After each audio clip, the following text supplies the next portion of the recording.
passion of mine, if you hasn't guessed already, is the media representation.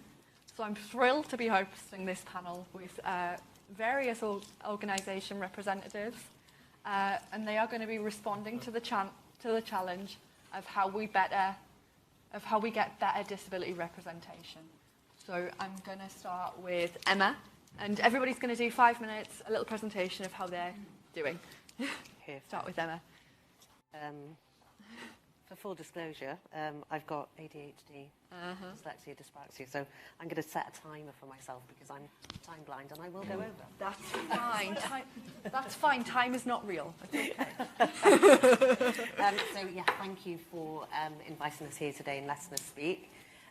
It's super important, all of the discussions that have taken place so far, so it's been wonderful actually sitting back and listening to all of the speakers.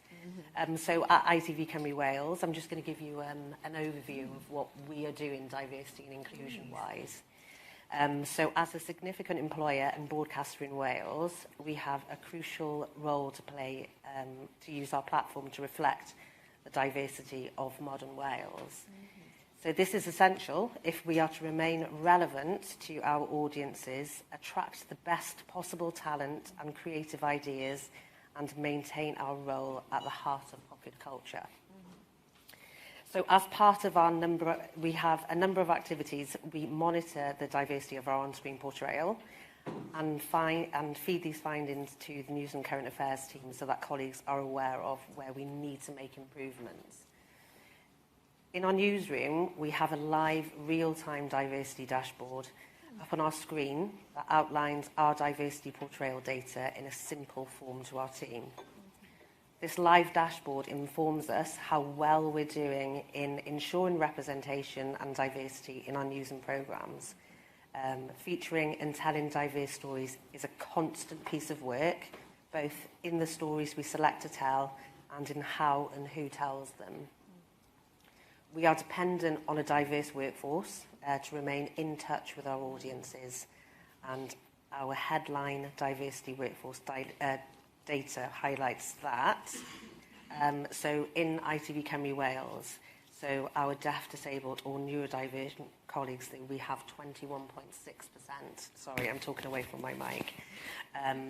And in the screen sector as a whole, so these are from ITV Cymru Wales and statistics from Creative Wales, there was 19%. So people of colour, we have 5.3% in the office compared to 2% in the Welsh screen sector. Lesbian, gay or bisexual is 15.8%. Women, we are really strong in this area, so we've got 63.2% of ITV Cymru Wales is women. And working class socioeconomic background is 31.1%. And so this is taken from data of 106 of our colleagues. So also, as part of our social purpose strategy, ITV Cymru Wales is proud to be involved in several initiatives to increase diversity both on screen and behind the screen.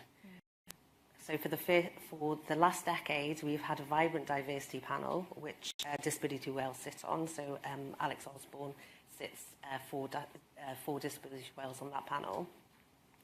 And we bring together a wide range of stakeholders in Wales to inform our content strategy and commissioning decisions. Our Diversity and Communities project aims to help build local community confidence in ITV News and our teams, and to educate our newsrooms on the different ethnic communities, faiths and races that we serve. So our schools outreach programme is aimed at students in year 10 and above to inspire young people at a time when their career choices are beginning to take shape.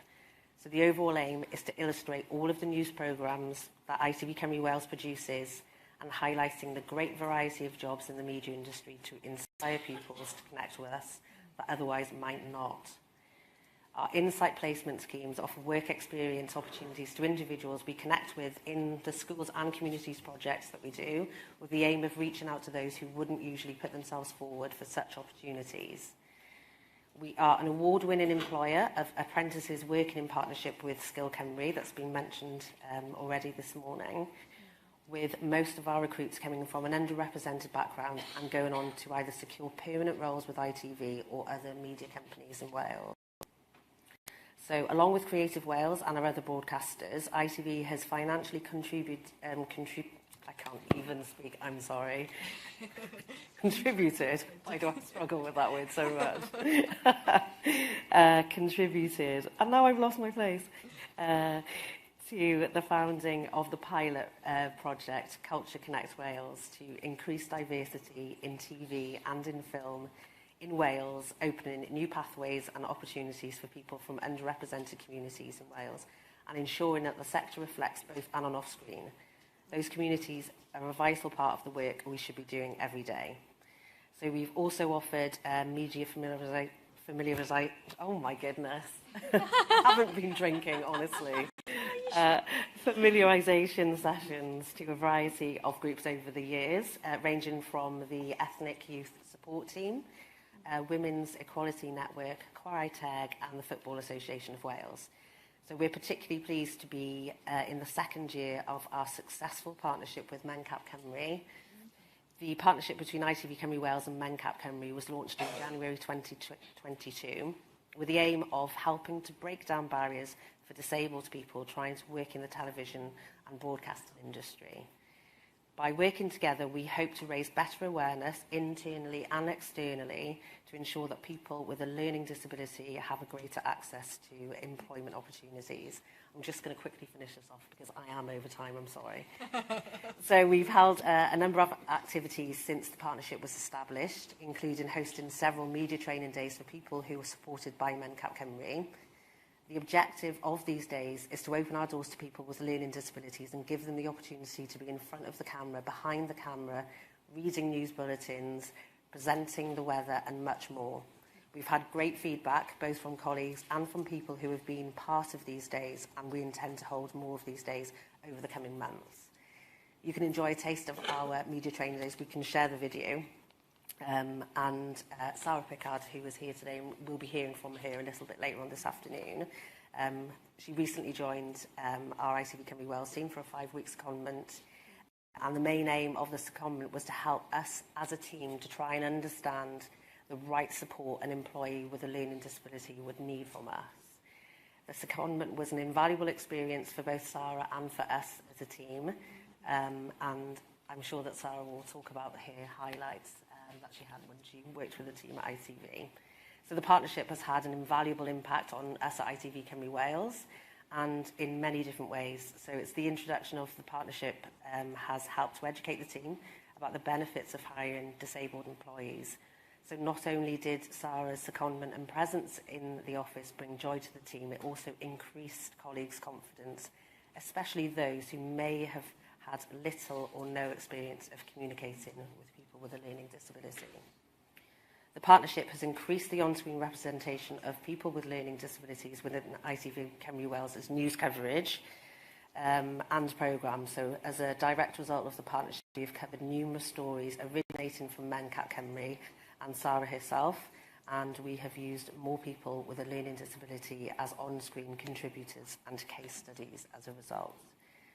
Crucially, the partnership has helped us to understand how to access the right support and employ the right support an employee with a learning disability would and what they would need from us. So finally, it has helped develop the team's confidence in thinking about employing people with a disability in future. So I think it's super important that we use our platform as ITV Cymru Wales and other media industries to highlight the inequalities and strive for a more equitable society, and continue to tell the stories of disabled people, good and bad, in order to make the necessary changes. Brilliant, thank you.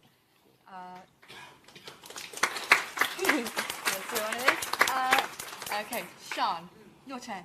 Thank you, thank you. Pnawn da, good afternoon everybody. I'm Sian Gwynedd, Head of Culture and Partnerships at BBC Wales. Before I start talking about what BBC Wales have been doing over the past year, I just want to speak to Trevor and just really apologise. It sounds like your experience was not a positive one. I'm really sorry, I didn't see that story going out, and I will go back and look at it. But on the computer in the corner. okay, yeah, really happy to chat to you afterwards. But I'm really sorry that it wasn't, you know, a positive experience for you. And I think what I'm going to talk about today, I suppose, is a journey that we're on, and you know, we're not there yet, and we've got a lot more work to do, and we've obviously got more training to do with some of our journalists. But thank you for raising the point. You know, it's really important that we talk about what doesn't go well as some of the more positive things. I am going to talk briefly today about a project we've been running across the year, which you've heard mentioned today, which is Talk Disability, Siarad and Abledd. About a year ago, a group of us came together at BBC Wales and looked at what we were doing around disability, both in terms of content and workforce. And to be completely honest, the answer was not enough. Collectively, we decided we needed to do much more than a week or a month focusing on disability, and decided to do a year. We were also struck by a statistic that we came across, which was that 1 in 4 non-disabled people admit that they avoid speaking to disabled people, with the biggest barrier being the fear of getting it wrong. So we decided we wanted to try to start to change that, both in terms of audiences and also, importantly, internally with our staff. Before I talk about what we've done over the year so far, I should say that we've worked really closely with throughout with Ability, which is our staff network for disabled staff at BBC Wales. And Jordan is with us today. He's the chair of BBC Ability. We've also worked closely in partnership with Disability Wales and have leaned into their expertise and experience. We couldn't have done Talk Disability without them. So, really quickly, Talk Disability has 4 main elements, and I'll talk you through what those are today. So I'll start with content. We have been running more stories about disability across our services and platforms in both languages. Highlights have included starting the year with a series of A Special School, which featured a Scoladeri in Penarth. We commissioned a series of authored short films for iPlayer about non-visible disabilities, including autism, depression and ADHD. And Celine is here today, who's one of the people who did the films. Our radio stations and our news and digital service have been running stories almost weekly throughout the year. Obviously, listening to Trevor and others today, we've still got a lot more learnings to do, but I'm glad to say that we are running more stories and highlighting more of those stories. We've also been focusing on increasing the number of contributors on air who have disabilities, another area where we needed to improve, recognising that not all disabled people, to Rachel's point earlier today, want to talk to the media about their disability. They also want to contribute, obviously, about a lot of other things. Secondly, staff education has been another key feature of Talk Disability. Many of our staff admitted that they had a fear of getting it wrong, especially in terms of language. We've run workshops about inclusive language and communication, building confidence to talk about disability. We ran a session about the work of Disability Wales, how we can take actions to become disability allies and make the workplace more inclusive. We know a lot of our staff don't declare their disabilities, so we were really aware that our staff also, we need to be inclusive when we do have disabled staff. We heard from speakers such as Paralympian Olivia Breen and presenters such as singer and presenter Bronwen Lewis talking about her ADHD. We also heard from some of our disabled staff about their lives, their careers, some of their experiences and how we can be more inclusive and supportive.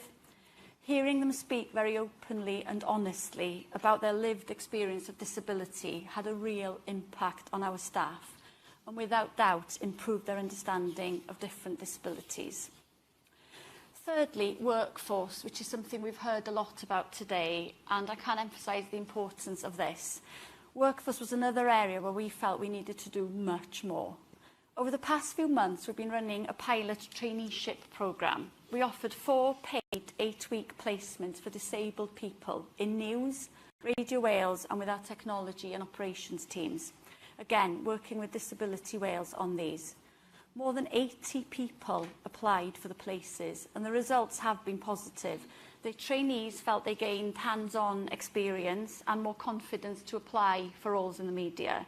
And to be honest, we learned as much from them as they did from us. And we're aiming to run the scheme again next year. We're also part of what's called in BBC a scheme called BBC Extend. This is a positive action scheme where we can ring-fence jobs for disabled people, and we will be advertising more Extend roles over the next year. We know that our workforce needs to reflect the audiences that we serve, and this is a priority for us. The fourth element of Talk Disability has been public engagement. We've worked with our tours team at Central Square to welcome more disabled people into our building and to hear their views about BBC Wales and our content. We've made our tours more accessible. We've worked with special schools, university, youth services and charities. And this Sunday, for example, we'll be offering a BSL English Interpreted Tour for the first time. That's a really quick summary of some of what we've been doing this year. I can't emphasise enough the importance of working with disabled colleagues on all of this.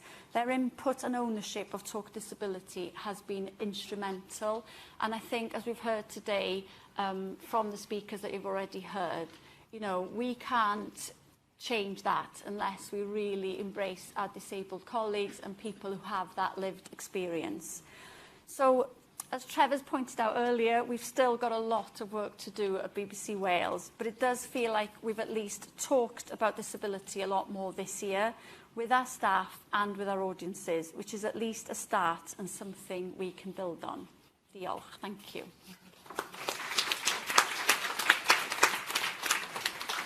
Ryan, do you want to talk about your stuff now? Hi, Pnawn da. So I'm Ryan Chapel from S4C.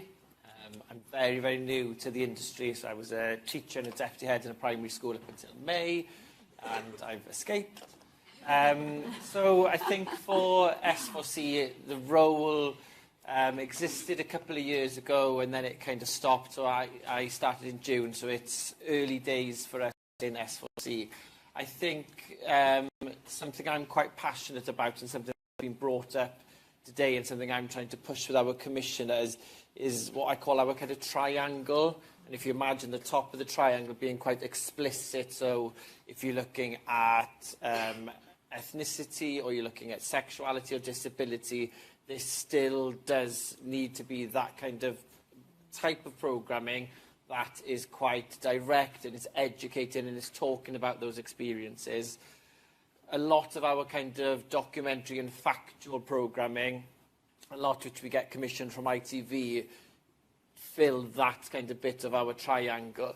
But what we're seeing is our big, big gap, you know, and I'm not saying that part of the triangle is where we want it to be, but lower down that triangle and that kind of subliminal kind of exposure, people, you know, like Sian was saying, and you said earlier, not always feeling, right, I'm on this programme because I'm disabled and I've got to talk about my disability, you know, because it's revisiting trauma for lots of people. And we do need to have that natural exposure where people of all different protected characteristics are there, nothing to do with that kind of one side of their personality or their life. So I think one successful programme that we've got coming out is a comedy written by Kieran Fitzgerald, really raunchy, really funny, and I think we need to be more of those kind of programmes, not always feeling, like you said earlier, that we're kind of feeling sorry for the disabled community.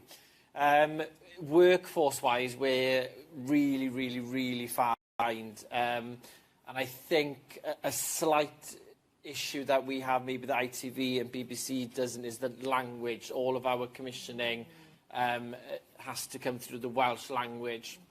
So I'm opening up and asking for help, really, of anybody who has any ideas or any ways that we can reach out to those people who are Welsh speakers from the disabled community that are interested in working in the television industry. You know, we need to hear from them. How can we support you? Because, you know, truth be told, you're not in that industry.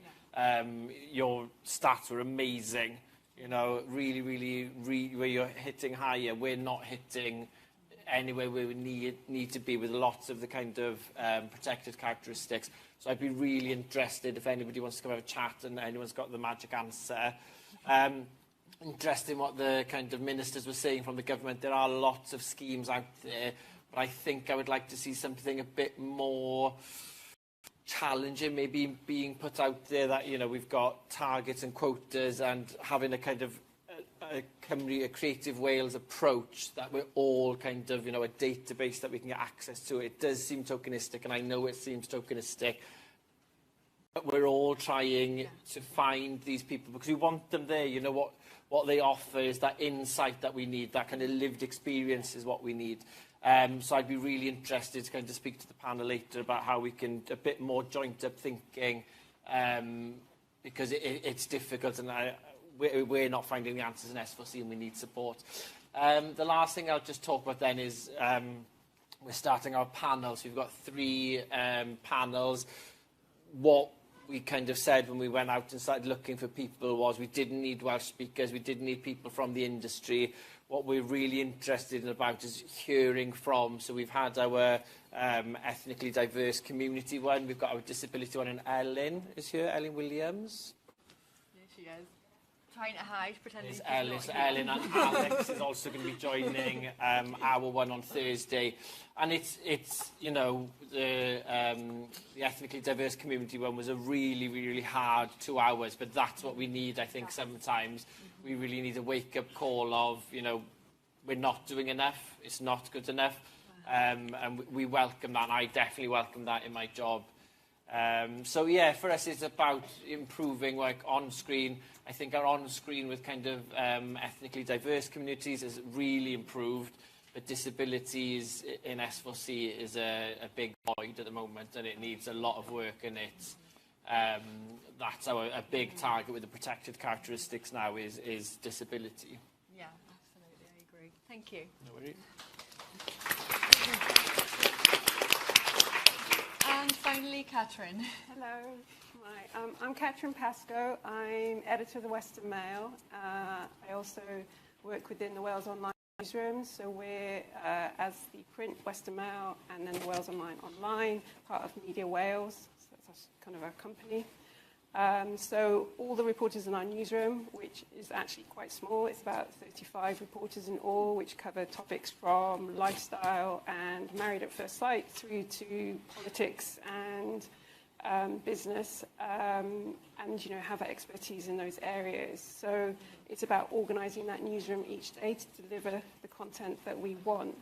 Now, every reporter I know and works in our newsroom wants to do that reporting fairly accurately and as humanly as possible. They want to reflect what's happening in our communities, and because we're Wales Online, that's Wales. So I think there's a but there, that comes through the prism of their lived experience. If they don't know something, how are they aware of it? And I think when I look back, I did my training 25 years ago, possibly a little bit longer, and it was very formalised. It was your law, your media law, your public administration, how do councils work, how does politics work, and that kind of awareness, if it wasn't part of your lived experience, how did you gain that? So taking a leadership role within our newsroom is something that we've, certainly within the last few years, been working towards, is ensuring that our young reporters and our new reporters and even our more established reporters, we're kind of breaking down some of those beliefs that they may have held, some of those nervousnesses of approaching a subject. You know, because there's nothing worse, and I think I had it as a young reporter, where you have an editor shouting at you because you've said the wrong thing, or you've written the wrong thing, or even worse, you get a phone call from a trusted contact because you've pissed them off, essentially, because you've, framed it wrongly. And you don't want to learn in that way. You want to do it the responsible way. So as a newsroom, what we've done within the last few years is taken action towards doing that. So enabling our reporters to gain more confidence in what they do each day and how they report the communities around us. And that's so important. So how we do that responsibly. So it's involved training.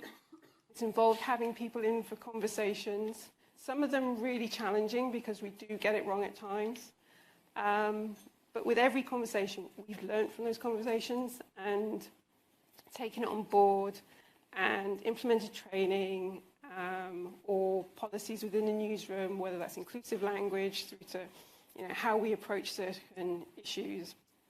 And as part of that, we also have a group of us within the newsroom. So there's about 8 of us who meet every other week as part of our kind of diversity and inclusion commitment to talk about our coverage, where are we getting it wrong, where are we getting it right, where can we be better, are the reporters aware of everything they need to be, actually need to pick them up on something and change their tone of language around something, is there an area we haven't done enough on, and certainly what we've learned more certainly with the rise of digital and online content is just how human you need to make stories and how that gains you readership. So if you're not getting to the nub of a person's story, it loses the interest. It's not what the story should be. So it's ensuring that our stories and our reporters are really getting to people's reality and their lived experience. And so it's empowering them to do that. So those are very honest conversations we have in the newsroom, and those conversations lead down great routes. For instance, we had a conversation about disability. We've done some content this year that's been really, really good. Others we've kind of not reflected how it should be. And we invited Alex Harrison in to talk to us initially as a group, and then she came in about a month ago to talk to the newsroom, which went down so well. People felt invested in, they felt they could ask those questions, they felt more confident as reporters. And that led to an invitation to come here today. And it is about that network, it is about that communication. So the more we can build those networks, the more we can have those conversations, the more we can help you tell your stories. Brilliant. And that's the exciting thing with becoming more digital as well, is that you can tell those stories in so many ways. We as a news organisation, we used to be just print. 600 words, a picture. Now it's really exciting. You can do it on TikTok, you can do it on YouTube, you can get messages across on social, and there are so many ways to storytell. And that's what we can be taking advantage of. So, also should say, we're part of a wide organisation called Reach, which is the biggest news publisher in print in the UK. Full declaration. So, and we also have titles like the Manchester Evening News and Liverpool Echo, established brands. And as part of that Reach group, we have a diversity and inclusion officer, Julie Humphreys. And she's doing Julie very well. she's doing a lot of work, and part of that is something called Reach Out for Inclusion. So if you as a reporter are sat in your newsroom, whether that's in Manchester or in Hull or in Scotland or in Cardiff, or in your home, because we all work from home quite a lot as well these days, which is great, that's enabling as well. And we see content that someone in Reach has produced and we don't like it because of the tone it sets, because of how it's described someone, we can report that, either with our name or anonymously, and that's considered. And if there needs to be kind of rectifying action on that, then that's done. And the person who kind of heads that working group is Alison Phillips, who's editor of The Mirror. So that's important. It's just having those confident alleyways that we can go, and avenues that we can go down to ensure we're trying to get it right. And yes, there's work to be done. Of course there is. There always will be. But we are seeing it, those conversations happening, and that's great. That's brilliant. Thank you. So we've got a roving microphone somewhere. We're going to open the floor up for questions. This gentleman here, right down the front.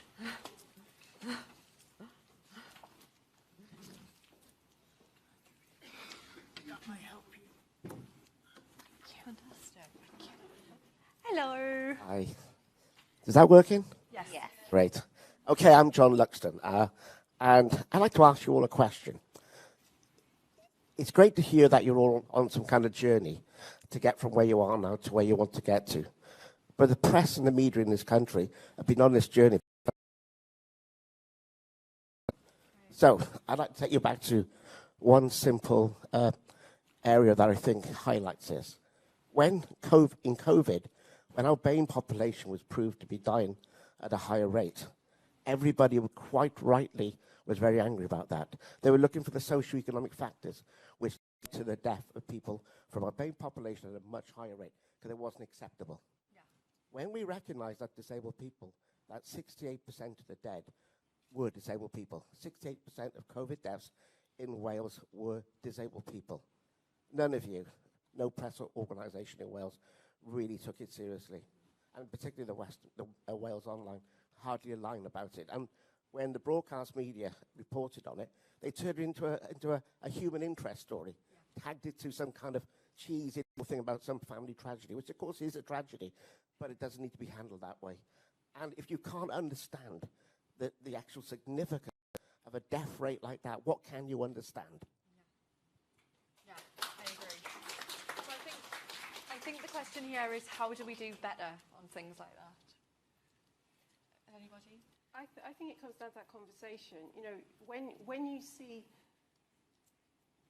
those figures, because during COVID, certainly when you look at our newsroom and the resource we had, and we've never had such a massive readership because of what was going on within the country. So you're responding to that. So all your resources. So it's almost kind of how you effectively pause and say, actually, that's the responsible avenue we should be looking at. And it's conversations that if you don't like what's been covered or you think we're missing something, do have that conversation with us. Yeah. You know, I'm in a position that's quite powerful. So say that again. And I'm in a strong position. Yeah, I work for. I agree. Okay. And I still couldn't get that change. I agree. It was something that I really struggled to happen with the media as well. Right. Anybody else want to look on that? I mean, I think it's also linked to the workforce and whether we have enough disabled people working for us, and those decision makers. You've heard other people talk about it today. Those editorial decision making, who's making those? Yeah, that's it. And it's all linked, isn't it? Without that diverse workforce, we're not going to make more diverse content. So I think the importance of not separating them out and absolutely recognising the importance of that as well is key. Yes. Anybody? Hello. Yes. We've got online questions, I believe. Is it? Or I don't know. I'm being directed somewhere. Who wants to ask? I'm being directed. Hello.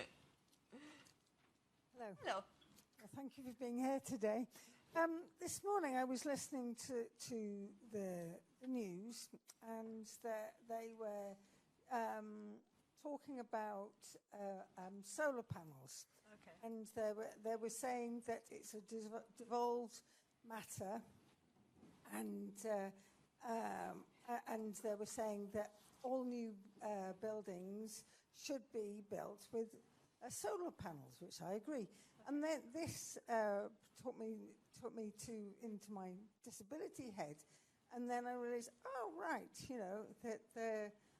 So then I'm very aware that when you're disabled, especially when you've got mobility issues, that it's really hard just getting an accessible house. And so I was,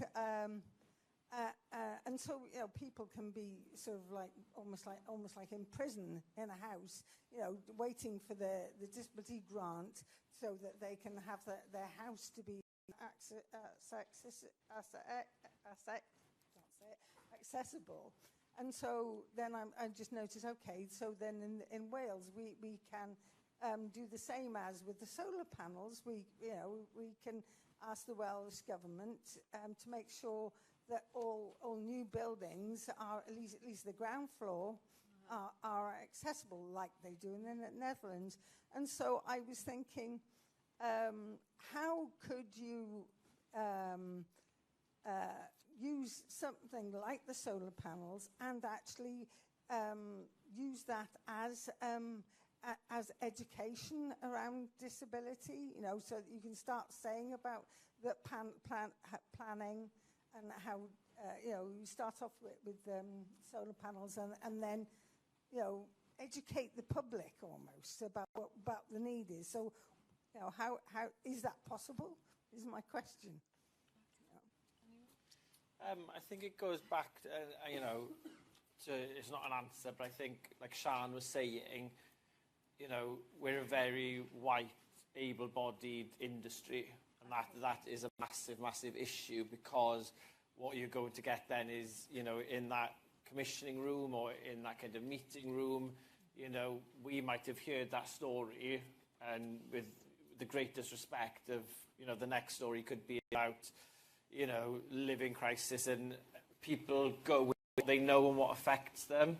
Yeah. So I think having, you know, those kind of advice panels, like Sian was saying, once you've got that great diverse workforce, then you have got more people around the table in the morning, you know, when you're getting your coffee, saying, well, actually, this really got on my nerves this morning, and we're really, really lacking. And I think it's, you know, we, S4C, do like a report at the end of the day on any kind of comments that are made on Twitter, for example, and then those are seen by the whole workforce the following morning. So I think pushing the agenda, you know, at S4C, at ITV Wales, at BBC Cymru, I want this, because it's getting that message across. Is something I feel, and going back to what John was saying earlier, is I had a fantastic quote in a diversity conference once, a Muslim producer saying, you know, as a minority, we didn't break the system, but we're always asked to fix the system. Yeah. And that is something that's really got to change. And, you know, you as a community, sadly, like lots of the kind of minority community, have got to fight and have got to fight and have got to fight to be heard.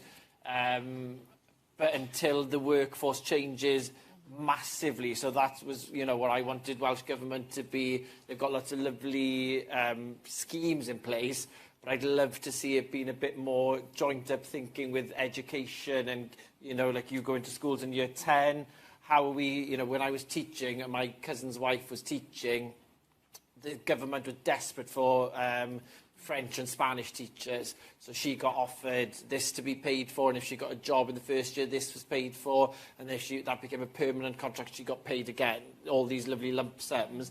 And I'm thinking, why can't we do that with protected characteristics? There's, you know, there's this kind of fair playing field, but I think it's so broken and it's been so unfair that for the next 5 years we should be able to, like you, I'm interested, you saying about some jobs being ring-fenced for people with protected characters. There needs to be this massive, you know, it needs to be addressed and tackled quickly so that we do get to that workforce. So that's very long-winded, which I'm very long-winded. But that's it, having those voices in your ears daily, because we only know what we know, and sadly we only socialise with people similar to us most of the time.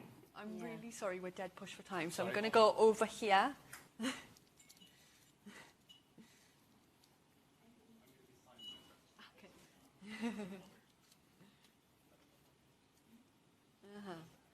Absolutely.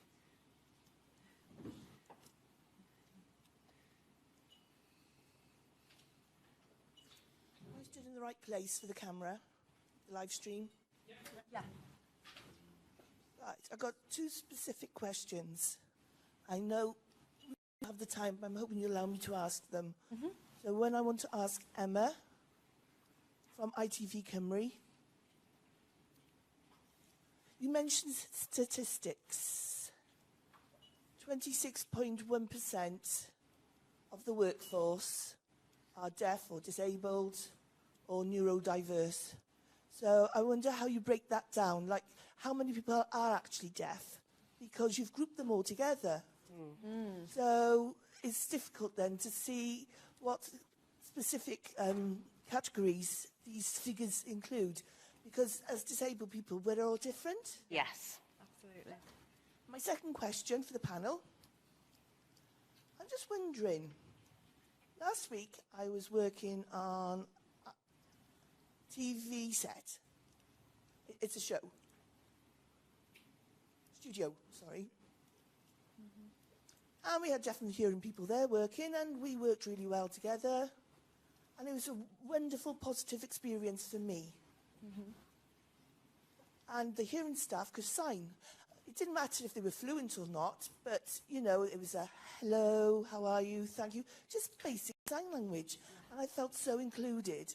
And I'm wondering if you need to be thinking about how, not just a tick box, oh, we've got deaf this and the deaf that, but that you need to really think about how to be actually really inclusive for deaf and disabled people, so that they really, really, really feel included, you know. And from the outset, how do we, you know, we need to be empowered. We need to be empowered with programs and life experience. There are so many stories out there, but there's so many barriers, especially within training. So you need to be coming to us to say to us, what sort of training can we provide you? And by giving our life stories, that's also training. And not to edit it so that it comes across as being pity. Yeah, we need to be part of that full process. Okay, fantastic. Yeah, I agree. I mean, there's nothing I don't agree with. Yeah. How do we make it more inclusive for deaf people, and that it's not just a quota, is what I think we should go with from there. Anyone?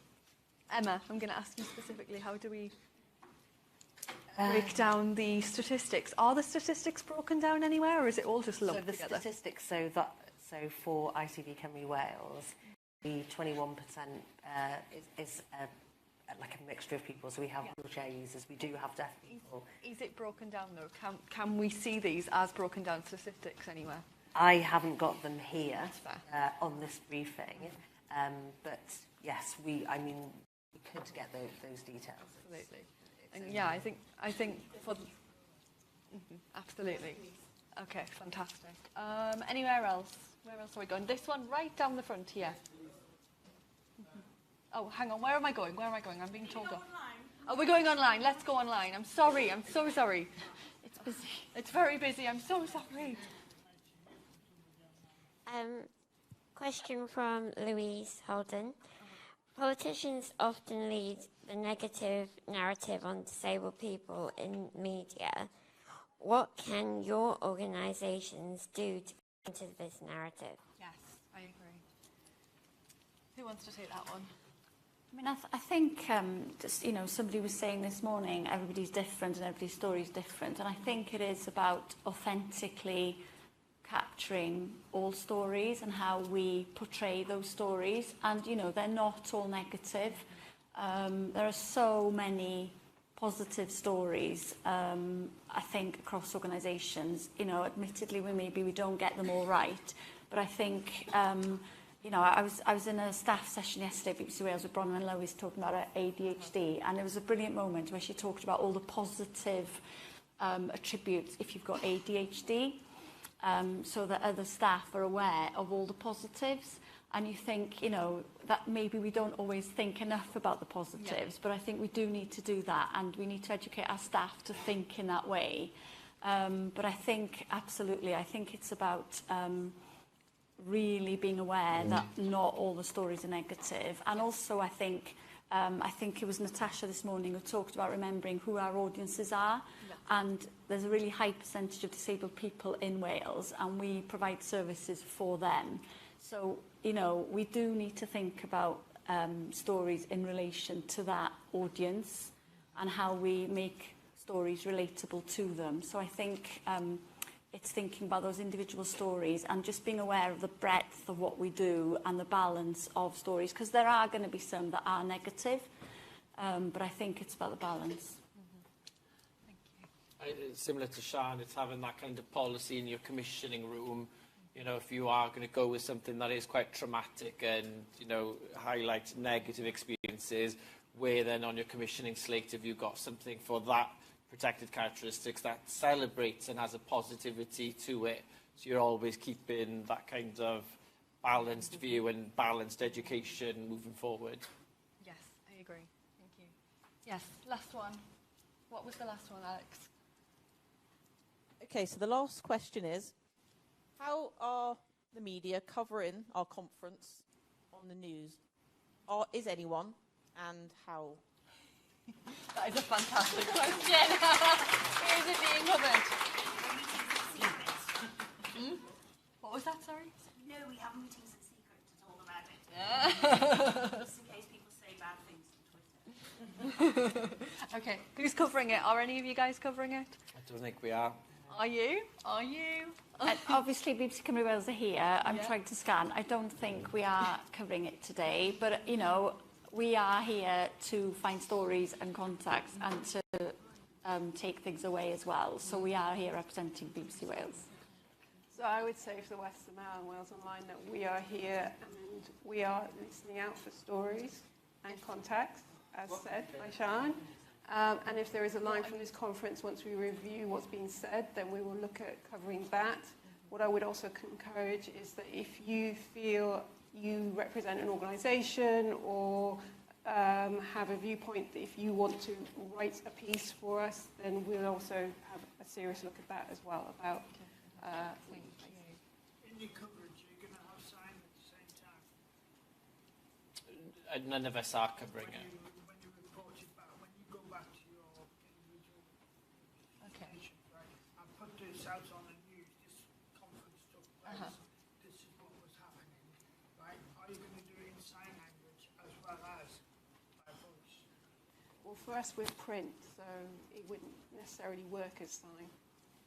There needs to be much more combined sign and voice, which is a major problem at the moment.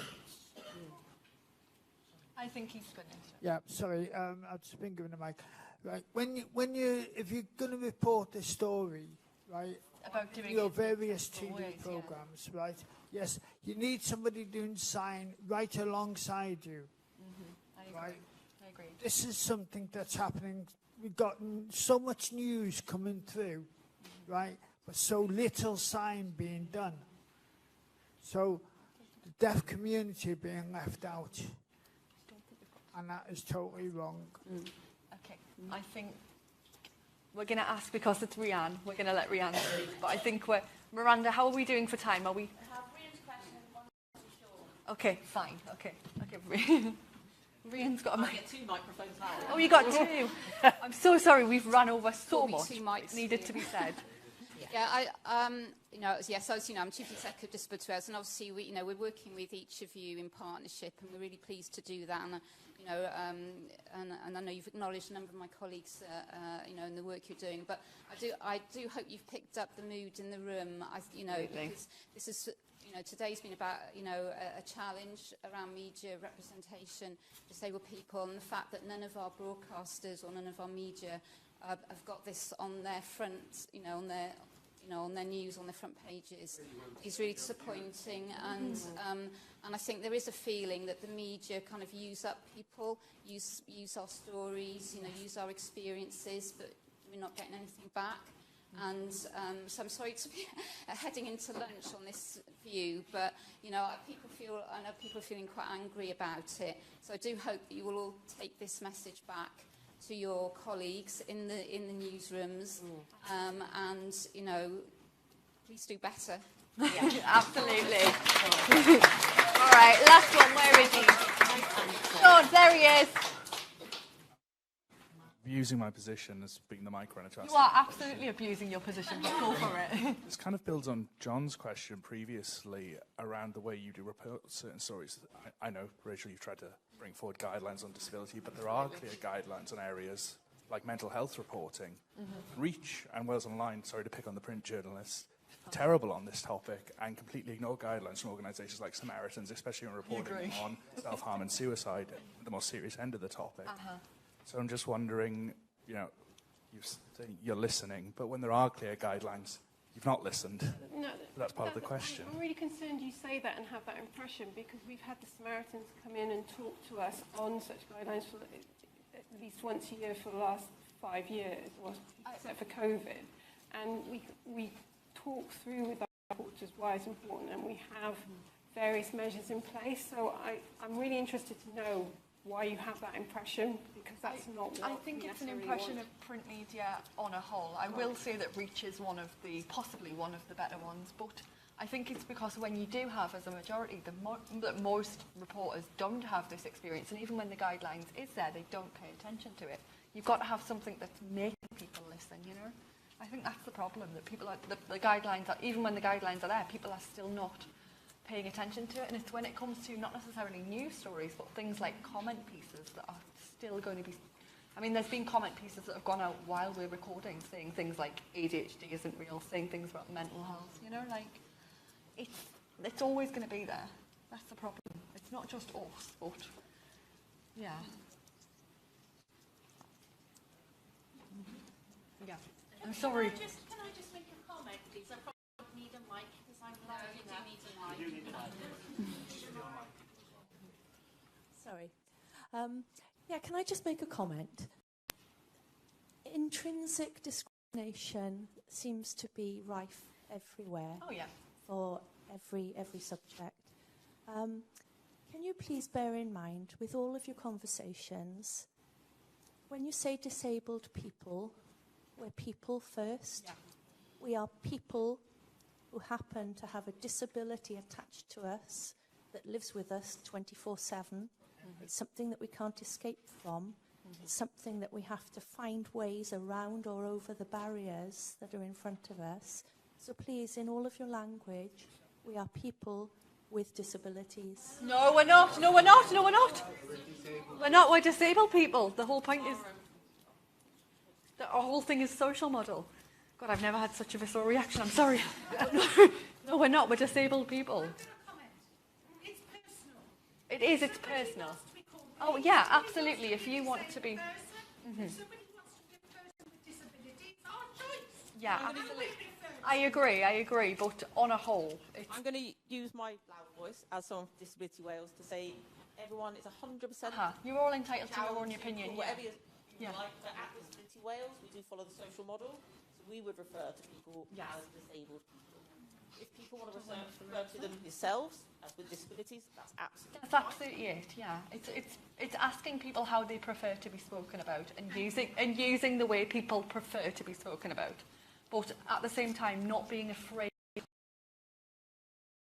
So I'm sorry to scream no in your face there, but yeah, I think there's a very fine balance. It's using what people prefer, but also acknowledging that we do have these things, you know? I think just from back to what Sian was saying, I understand that, people, and something we're trying to get our staff to do is not to fixate on the actual language, but it's opening up that how do you identify is a really big thing. But, I speak on me and maybe the other panel, we've had a bit of a kick in from you, and that's what we need. You need to keep putting the pressure on because it isn't good enough, and none of us have sat here and said that we're at the end of any journey. People are at different places, and just to what the chief executive was saying, we've got to do better. And for myself, and maybe the panel might agree, we've taken it on board and we're not kind of leaving and feeling we've done something today just by being here. Yeah. Keep putting that pressure on, keep, shouting at us or whatever to make us realise that we're not representing your characteristics nearly enough. Yeah, fantastic. I agree.